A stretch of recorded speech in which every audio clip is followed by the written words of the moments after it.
സർക്കാർ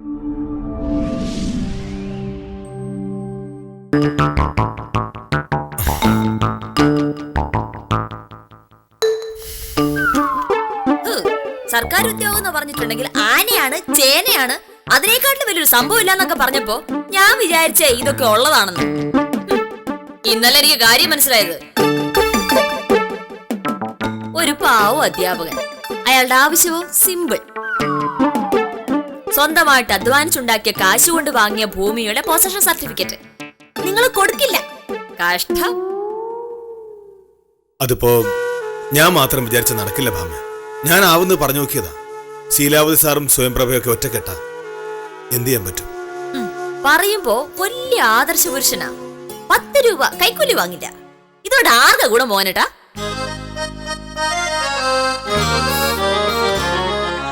മോഹനേട്ടാ, ആദർശവും മര്യാദയൊക്കെ കൊണ്ട് ആർക്കെങ്കിലും ഗുണം ഉണ്ടാവണം. ആർക്കും ഗുണമില്ലാത്ത ഈ ആവേശത്തെക്കാട്ടിലും നല്ലത് കൈക്കൂലി വാങ്ങിച്ചിട്ടാണെങ്കിലും കാര്യം നടത്തി കൊടുക്കുന്നതാ. എന്ത് ഭാമേ? ഞാൻ പറഞ്ഞത് കാര്യമല്ലേ? കൈക്കൂലി വാങ്ങണമെന്നാണ് നീ എന്നോട് പറയുന്നത്? എന്ന് ഞാൻ പറഞ്ഞില്ല. ആഫീസിൽ വരുന്ന സാധുക്കളുടെ ചെറിയ ആവശ്യമെങ്കിലും സാധിച്ചു കൊടുക്കണം. അതിനും പറ്റില്ലെങ്കിലേ ഈ കുപ്പായി ഉരുവെച്ച് പോയി കൊടുക്കേ തെങ്ങിന് ചുവട് കിടക്കും. അതിന് ഇതിലും അന്തസ്സുണ്ടാവും.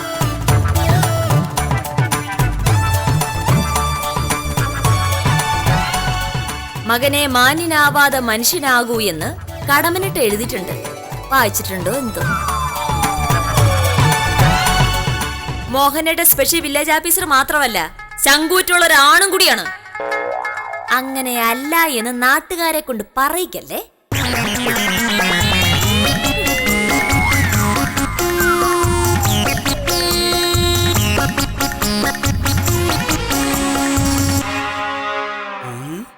മൂന്ന് കൊല്ലം ഒരുമിച്ച് കഴിഞ്ഞിട്ട് സാർ ഒരു ആണാണോ എന്ന് വക്കീലിന് സംശയമുള്ള സ്ഥിതിക്ക് സംഗതി പ്രശ്നമാണ്. എന്തെങ്കിലും ചെയ്തേ പറ്റും. എന്ത് ചെയ്യാൻ? വില്ലേജ് ഓഫീസിലെ കാര്യം ഉത്തമൻ അറിയാലോ. ഞാൻ മാത്രം വിചാരിച്ച എന്റെ സാറേ, നഞ്ചന്തിന് നാനാഴി എന്ന് കേട്ടിട്ടില്ലേ? ഒരാൾ ഒറ്റയ്ക്ക് വിചാരിച്ചാൽ നടക്കുന്ന ഒരുപാട് കാര്യങ്ങളുണ്ട്. സാറേ, ഈ വില്ലേജ് ഓഫീസർ ശീലാവതി സാറ് വെറും ഒരു കഴുതയാണ്. ആണുങ്ങളെ അടച്ചാക്ഷേപിക്കുമെങ്കിലും ഉള്ളിൽ ഒരു ധൈര്യവും ഇല്ല. സാറ് വേണ്ട രീതിയിലൊന്ന് ഇടപെട്ടാൽ ആ ആഫീസിൽ എന്തും നടക്കും. സംശയമുണ്ടോ?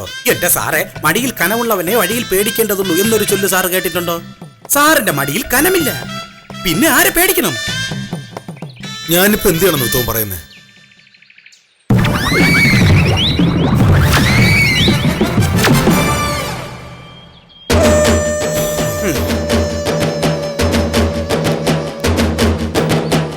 പോകുന്ന പോക്ക് കണ്ടിട്ട് എന്തെങ്കിലുമൊക്കെ നടക്കുന്ന മട്ടുണ്ട്. എന്താവുമോ എന്തോ. മോഹനകൃഷ്ണൻ എന്നോട് ചൂടായിട്ട് എന്താ കാര്യം? പൊസഷൻ സർട്ടിഫിക്കറ്റ് വേണമെന്ന് പറഞ്ഞാ ചുമ്മാ അങ്ങ് കൊടുക്കാൻ പറ്റുമോ? ചുമ്മാതല്ലോ. ഗംഗാധരൻ സാർ കൊണ്ടുവന്ന പേപ്പേഴ്സ് ഒക്കെ ഞാൻ നോക്കി, എല്ലാം കറക്റ്റാ. അതെങ്ങനെ കറക്റ്റ് ആവും? കറക്റ്റ് അല്ല, കറക്റ്റ് ആവാൻ ഒരു സാധ്യതയില്ല. സാറേ, ഒരു പൊസഷൻ സർട്ടിഫിക്കറ്റ് വേണ്ടത് ആധാരത്തിന്റെ കോപ്പിയും കരമടച്ച റെസിപ്റ്റുമാ. അദ്ദേഹത്തിന്റെ അപേക്ഷയിൽ അത് രണ്ടും ഉണ്ട്. പക്ഷെ മുന്നാധാരമില്ല. എന്തിന്? അദ്ദേഹം ഭൂമി വിൽക്കാൻ വന്നല്ലോ. പൊസഷൻ സർട്ടിഫിക്കറ്റിനാ, കൈവശാവകാശ സർട്ടിഫിക്കറ്റിന്. പക്ഷെ മോഹനകൃഷ്ണ, സ്ഥല പരിശോധന നടത്തണമല്ലോ. നമ്മളത് ചെയ്തിട്ടില്ല. അത് അദ്ദേഹത്തിന്റെ കുഴപ്പമാണോ? അപേക്ഷ കിട്ടിയാൽ 3 ദിവസത്തിനകം സ്ഥല പരിശോധന നടത്തണം എന്നാണ് ചട്ടം. അപ്പൊ അത് ചെയ്യാതെ നമ്മളല്ലേ കുറ്റക്കാർ? അല്ല, വേറെയും പ്രശ്നമുണ്ടല്ലോ. എന്ത് പ്രശ്നം? അയാളുടെ ആധാരത്തിൽ 51 സെന്റ് സ്ഥലമേ ഉള്ളൂ. പക്ഷെ കരമടച്ചിരിക്കുന്നത് 52 സെന്റിനാ. അല്ല, ഇത് ഏതാ ശരിയെന്ന് നോക്കണ്ടേ? എന്തിന്? 51 സെന്റുള്ള ആൾ 52 സെന്റിന്റെ സർട്ടിഫിക്കറ്റ് ചോദിച്ചാൽ തെറ്റ്.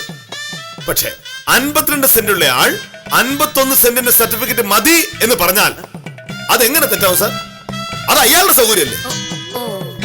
സാർ, ഒരു കാര്യം ഞാൻ പറയാം. ഇന്ന് വൈകുന്നേരത്തിനകം അദ്ദേഹത്തിന്റെ സർട്ടിഫിക്കറ്റ് കൊടുത്തില്ല എങ്കിൽ ഉറപ്പായിട്ടും ഞാൻ തഹസിൽദാറിനോട് പറയും. സാറിന് പിന്നീട് അത് മെനക്കെടാവും. മോഹനകൃഷ്ണൻ പേടിപ്പിക്കുകയാണോ? അതെ. വില്ലേജ് ഓഫീസർ കൈക്കൂലി ചോദിച്ചുവെന്ന് ഗംഗാധരൻ നായർ പരാതിപ്പെട്ടാൽ ഞാൻ, ഈ മോഹനകൃഷ്ണൻ, അയാൾക്ക് വേണ്ടി സാക്ഷി പറയും. സാറിന്റെ പണി പോവും. പിന്നെ ഒരു പെണ്ണായി പോയത് കൊണ്ട് എന്നെ വെരട്ടി കാര്യം നേടാമെന്നാണ് മോഹനകൃഷ്ണൻ ഉദ്ദേശമെങ്കിൽ നടക്കില്ല. നടക്കും. ഇക്കാര്യം നടന്നില്ലെങ്കിൽ ശീലാവതി സാറിന്റെ കാര്യം പോക്കാണെന്ന് സാറിന് അറിയാം. ഡിപ്പാർട്ട്മെന്റ് നടപടി എടുക്കുമ്പോ ആൺപെൺ വ്യത്യാസമൊന്നുമില്ല.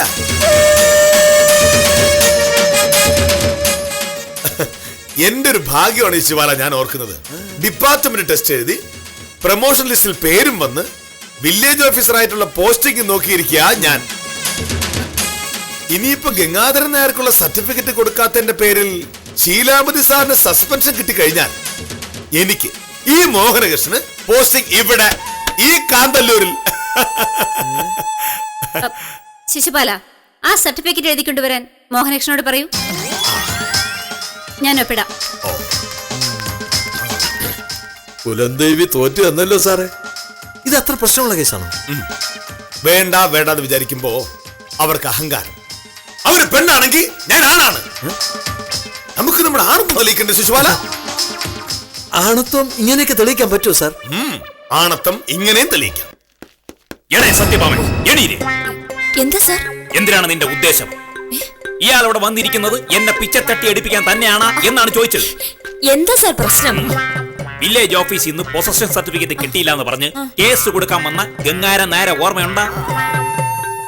സാർ, അയാളുടെ ഞാൻ ചോദിച്ച ഫീസ് എത്രയാണ് ഓർമ്മയുണ്ടാ?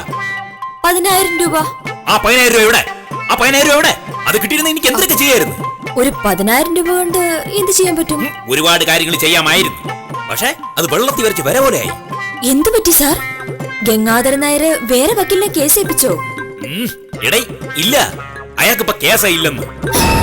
അതെന്തു പറ്റി? എടേ അയാൾക്ക് വില്ലേജ് ഓഫീസിൽ നിന്ന് പൊസഷൻ സർട്ടിഫിക്കറ്റ് കിട്ടിയെന്ന്. കിട്ടിയോ? കിട്ടി. എടേ സത്യഭാമ, ഇയാൾ ഒരു വക്കീലാണ്, സിനിമാ നടിയല്ല. ഒരുപാടങ്ങ് അഭിനയിക്കല്ലേ. അയ്യോ, എന്താ പറ്റിയ സാറേ? ഇയാളെ ഹസ്ബൻഡ് മോഹനകൃഷ്ണനെ പറഞ്ഞ് പിരിയേറ്റി അയാൾക്ക് സർട്ടിഫിക്കറ്റ് ശരിയാക്കി കൊടുത്തില്ലേ? ഒരുപാടങ്ങ് ഞെട്ടല്ലേ? ഞാൻ കൊട്ടും. ഇരിക്കുന്ന കൊമ്പ് മുറിക്കാൻ പാടില്ല എന്നൊരു ചൊല്ലുണ്ട്, താൻ കേട്ടിട്ടുണ്ടാ?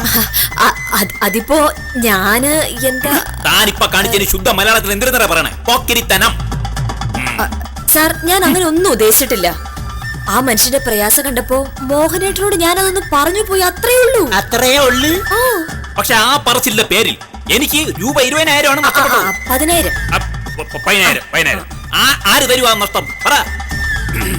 ഈ മാസം തനിക്ക് ശമ്പളം ഇല്ല. 10 പൈസ ഞാൻ തരില്ല. ആ, ഒന്നും പറയണ്ട. ഇയാൾ എനിക്ക് വരുത്തി വെച്ച നഷ്ടത്തിന് പകരമായിട്ട് ഈ മാസത്തെ ശമ്പളം ഞാൻ പിടിച്ചിരിക്കുന്നു. Okay sir? ഗംഗാധരൻ നായർക്ക് വില്ലേജിൽ നിന്ന് പൊസഷൻ സർട്ടിഫിക്കറ്റ് കിട്ടി എന്നുള്ളതല്ലേ പ്രശ്നം?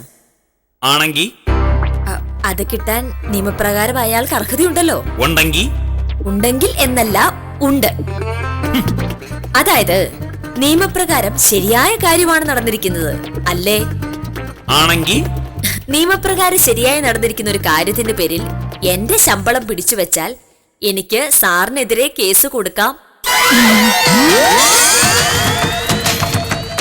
ലേബർ ആക്ട് വായിച്ചിട്ടില്ലേ സാർ? അതുകൊണ്ട് അത്ര ഉമ്മാക്കി കാണിച്ച് സത്യഭാമയെ പേടിപ്പിക്കരുത്. സാറിന് LLB തന്ന ആൾക്കാർ തന്നെയാണ് എനിക്കും LLB തന്നത്. വരട്ടെ. ഓ,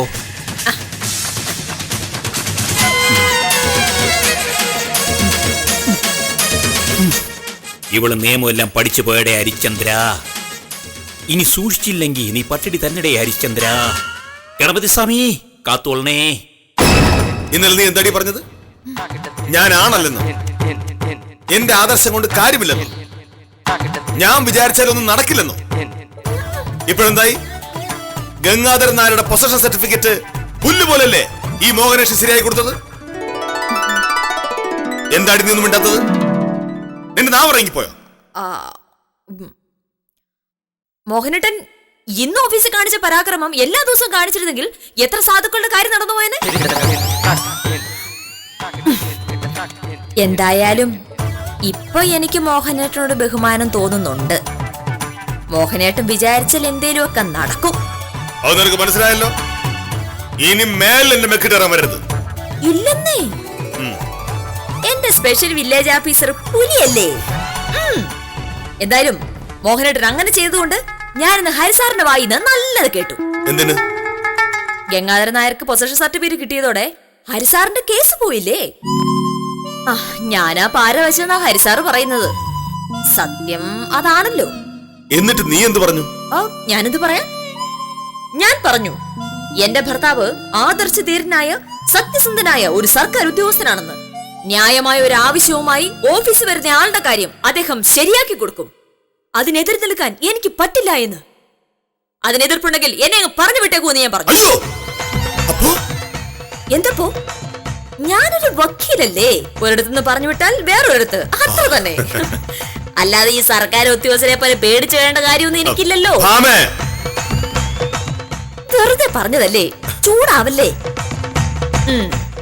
എന്തായാലും എന്റെ കുട്ടി ഒരു നല്ല കാര്യം ചെയ്തിട്ട് വന്നതല്ലേ.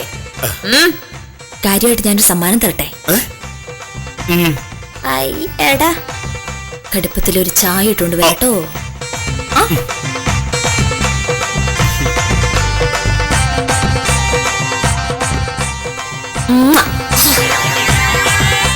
മതിയോ? അയ്യടാ.